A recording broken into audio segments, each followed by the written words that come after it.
मोहतरम ख़वातीन हज़रात, अस्सलाम वालेकुम। मैं उम्मीद करता हूँ कि आप और आपके घर वाले खैरियत से होंगे। आज हम पढ़ेंगे sir creek and water disputes between India and Pakistan. हम उम्मीद करते हैं कि आपको हमारी ये मेहनत पसंद आती होगी और हमने देखा और जाना कि हमारी दुनिया तरह तरह की दास्तानों से भरी पड़ी है। हम इस दुनिया को चंद हिस्सों में तकसीम करते हैं ताकि इसको अच्छे तरीके से समझ सकें। हम उम्मीद करते हैं कि आपको हमारी ये मेहनत पसंद आती होगी। चैनल पर बार बार आने के लिए और वीडियोस देखने के लिए आप सभी लोगों का बहुत बहुत शुक्रिया। हम आपको पाकिस्तान की खारजा पॉलिसी की तारीख पढ़ा रहे हैं। पाकिस्तान का सिंध का इलाका और इंडिया का गुजरात का इलाका आपस में बॉर्डर शेयर करते हैं और इसी बॉर्डर पर रन ऑफ कच्छ वाक़या है। आप यहाँ पर तस्वीर में देख सकते हैं।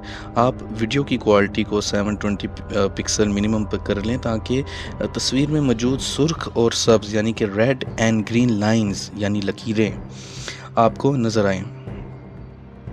सब्ज़ लाइन तक का इलाका पाकिस्तान अपना हिस्सा बताता है, जबकि सुर्ख लाइन यानी कि रेड लाइन सुर्ख लकीर तक वाला इलाका इंडिया अपना हिस्सा बताता है। सर क्रीक इशू असल में इंडिया और पाकिस्तान के दरमियान पानी का मसला है, वाटर इशू है। रन ऑफ कच्छ का बॉर्डर 60 मील तवील बॉर्डर है और बहिरा अरेबियन सी में जाकर गिर जाता है। ये इलाका सिंध और गुजरात का यानी कि सिंध और गुजरात को अलहदा करता है। ये मसला 1947 से पहले भी मौजूद था और सर क्रीक ने यह मसला सिंध के इलाकाई हुक्मरान यानी कि लोकल रूलर और गुजरात के इलाकाई हुक्मरान यानी कि लोकल रूलर के दरमियान हल करवाया था। तो जो सिंधी रूलर थे और राव ऑफ गुजरात थे उनके दरमियान ये मसला हल किया था। 1947 के बाद गुजरात इंडिया को मिला और सिंध पाकिस्तान को मिल गया, मगर दोनों के दरमियान रन ऑफ कच्छ पर इख्तलाफ हुआ।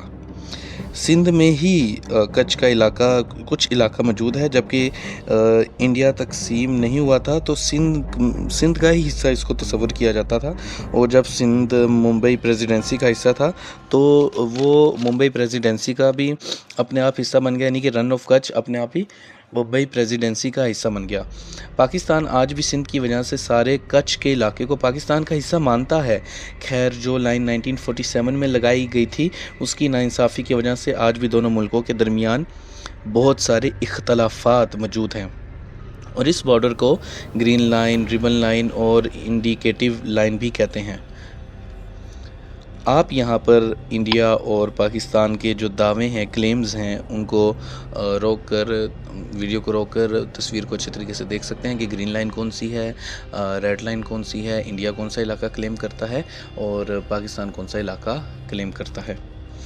इंडिया ने कहा कि थॉलंग डॉक्ट्राइन के तहत फ़ैसला होना चाहिए कि दरिया को उसके दरमियानी हिस्से से तकसीम किया जाएगा। पाकिस्तान इस दावे को मुस्तरद कर दिया कि 1925 के नक्शे के मुताबिक इस हिस्से को ठीक से समझा ही नहीं जा सकता, नेविगेट किया ही नहीं जा सकता था। तो जो थॉलंग डॉक्ट्रिन थी वो उस वक्त इम्प्लीमेंट ही नहीं होती थी और इंडिया ने कहा कि पाकिस्तान थॉलंग डॉक्ट्राइन जैसे आलमी कानून, इंटरनेशनल लॉ को इसलिए नहीं मान रहा कि उसको बहुत सारे इलाके से हाथ धोना पड़ेगा। अप्रैल 1965 में रन ऑफ कच्छ पर इंडिया और पाकिस्तान के दरमियान जंग हुई, जिसको बरतानवी प्राइम मिनिस्टर हारोल्ड विल्सन ने ख़त्म करवाया था। उन्होंने सालसी की थी। ताज बरतानी उसमें मीडियम के तौर पर पेश हुआ था। खैर, अगर हम टेक्निकली देखें तो और इस जंग में पाकिस्तान का कुछ इलाका पाकिस्तान ने रन ऑफ कच्छ और कुछ इलाका फ़तह कर लिया था, मगर फिर मामलात बेहतर होने पर इंडिया को वापस करने पड़ गए थे। मोहतरम ख़वातीन हज़रात, थॉलंग डॉक्ट्राइन एक आलमी कानून है जिसकी मदद से दरिया को तकसीम किया जाता है। आप स्लाइड को रोककर इसको अच्छी तरीके से स्टडी कर सकते हैं। दो मुल्कों के दरमियान वाटर डिस्प्यूट दरिया के मसले को हल करने के लिए ये डॉक्ट्राइन इस्तेमाल की जाती है। اور رن آف کچھ کا علاقہ ملٹری کے لحاظ سے کوئی خاص اہمیت نہیں رکھتا، مگر معاشی اکنامک لحاظ سے بہت زیادہ اہمیت رکھتا ہے۔ تو جہاں پیسہ آ جائے گا تو وہاں پر ہر چیز کی جا سکتی ہے۔ امریکہ کو پتہ چل جائے کہ اس ملک میں تیل ہے تو وہاں اس کی ملٹری بھی پہنچ جاتی ہے۔ کن علاقوں میں سمندر کے نیچے تیل اور گیس کے ذخائر ہونے کے بہت زیادہ چانسز ہیں۔ 1969 میں بھی اس مسئلے کو حل کرنے کی کوشش کی گئی تھی، مگر دونوں ممالک کسی دوسرے کی رائے قبول کرنے کے لیے تیار ہی نہیں ہوتے۔ مسئلہ کشمیر کی طرح یہ بھی بہت پرانا مسئلہ ہے، مگر کشمیر جتنا خطرناک نہیں ہے کہ اس کے اوپر جنگ نہیں ہوئی۔ ہاں، کشمیر کی وجہ سے رن آف کچھ میں جنگ ہوئی تھی، تو کئی مرتبہ اس مسئلے کو حل کرنے کی کوشش کی گئی، مگر حصے میں صرف ناکامی آئی۔